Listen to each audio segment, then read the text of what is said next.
ये भैया हमारे लिए टिकट निकालते हुए और ये रही हमारी टिकट। लेकिन जैसे ही हम लोग इंक्वायरी ऑफिस के बाहर पहुंचे हमें पता चला कि वहाँ पर कोई बैठा ही नहीं है। वहाँ पर बस एक बोर्ड लगा हुआ था जिसमें सारी इन्फॉर्मेशन लिखी हुई थी। हमने अपना ट्रेन और प्लेटफॉर्म नंबर देखा और आगे बढ़ गए। लोग कहते हैं कि ये ट्रेन लाखों लोगों के सपने को लेकर चलती है। किसी के सपने बहुत बड़ी बड़ी ऊंचाइयों को छू लेते हैं तो किसी के सपने यूं ही बिखर जाते हैं। आज हम लोग जा रहे हैं माता बमलेश्वरी के दर्शन करने के लिए डोंगरगढ़, क्योंकि आज मेरे सीनियर्स का एग्जाम खत्म हो गया है और इन्हें चाहिए थोड़ा सा रिफ्रेशमेंट, इसलिए हम लोग जा रहे हैं डोंगरगढ़। कहते हैं माता रानी सबकी सुनती है, इसलिए आज हम लोग भी माता रानी के दर्शन करने और उन्हें बहुत बहुत धन्यवाद देने जा रहे हैं। लेकिन जैसे ही हम लोग प्लेटफॉर्म पर पहुंचे हमें पता चला कि हमारी ट्रेन लगभग पूरे 2 घंटे लेट चल रही है। फिर क्या था, हम लोग वहीं पर बैठ गए और एक आती हुई ट्रेन को आराम से देखने लगे। तो मैं जो ट्रेन की प्लेटफॉर्म पर मस्ती करते हुए, और इन्हें देखिए बड़े ध्यान से ट्रेन को देख रहे हैं। लोगों को तो पता ही होगा कि इंडियन रेलवे में कितनी ज्यादा भीड़ होती है। उसी भीड़ का एक शिकार हमारे देश के कुछ युवा साथी जो अपनी सीट के लिए स्ट्रगल करते हुए लेकिन आखिरकार उन्हें अपनी सीट मिल ही गई। ये हमारी टीटी भैया अपने पैसेंजर्स का इंतजार करते हैं, लेकिन लगता है इनके पैसेंजर्स पहले ही पहुंच चुके थे। आखिरकार हमारी ट्रेन आ ही गई और हमारे दोनों विचित्र प्राणियों की नौटंकी शुरू हो गई और दोनों ने मुझे रील बनाने के लिए एज ए कैमरामैन यूज किया। फिर मैंने भी क्या किया, इनके 2-4 रील बना दी और इनको अपलोड करने के लिए दे दिया।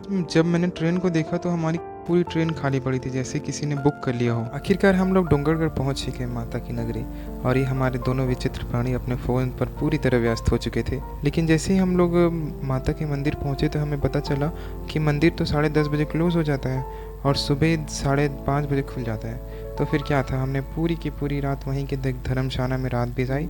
उसके बाद सुबह अच्छे से उठ कर अच्छे नहा धो कर तैयार होके हमने सीढ़ियाँ चढ़ना शुरू कर दी। ये है हमारे उपेंद्र भाई जो बंदर की तरह दांत दिखाते हैं।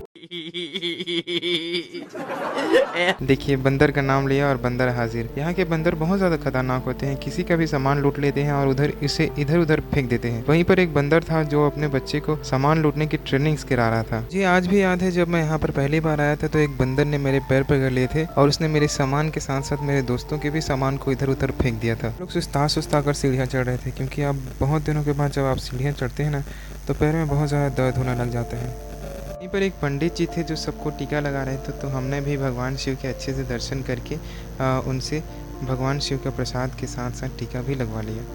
टीका लगवाने के बाद मेरा चेहरा बिल्कुल अलग लग रहा था, आप लोग देख सकते हैं। लेकिन जैसे ही हम लोग थोड़ी सी और आगे बढ़े तो हमें सीढ़ियों के पर काले धब्बे और दुकानों पर भी काले धब्बे दिखाई दे रहे थे, जो ये इंडिकेट करते हैं कि जब बीच में एक न्यूज़ आई थी जिसमें बताया गया था कि डोंगरगढ़ के सीढ़ियों पर किनारों पर लगे बहुत सारे दुकानों में एक भीषण आग लग गई थी, जिसके कारण इन भाई लोगों को लाखों का नुकसान हो गया था।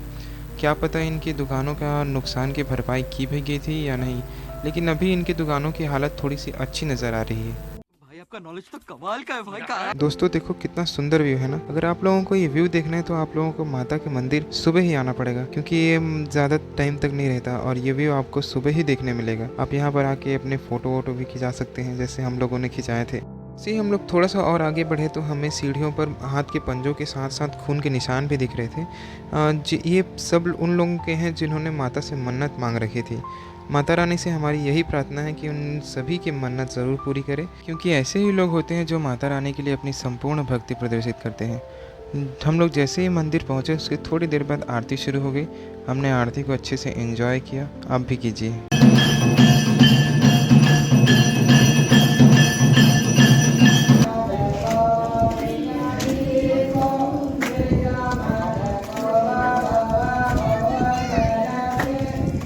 उसके बाद हम लोगों ने माता के अच्छे से दर्शन किए और आरती और प्रसाद लेकर नीचे उतरने लगे।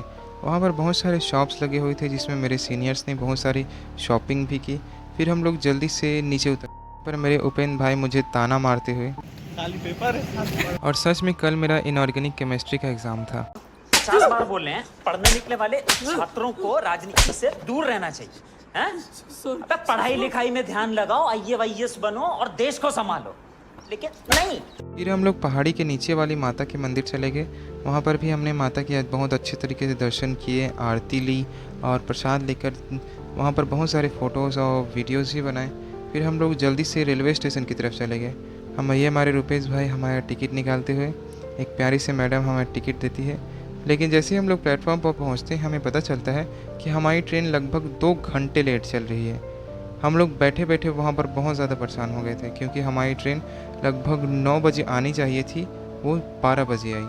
बस वहाँ पर एक भैया थे जो इंजन कोई इधर से उधर और इधर से उधर घुमा रहे थे, तो मुझे कैरी भाई याद आ गए। आखिरकार हमारी ट्रेन आई और उसने हमें लगभग 2 बजे दुर्ग रेलवे स्टेशन पहुंचा दिया। व्लॉग अच्छा लगा हो तो लाइक और सब्सक्राइब कर देना। अगर कोई भी ओपिनियन हो वीडियो से रिलेटेड या कोई मिस्टेक हो गया हो तो उसे जरूर कमेंट सेक्शन में मेंशन करना। मिलते हैं नेक्स्ट ब्लॉग में, तब के लिए जय हिंद। एक तो लाइक और शेयर ठोक दीजिए, महाकाल का दबा के लाइक और शेयर ठोक दीजिए, 5000 लौटे दिख जाना चाहिए।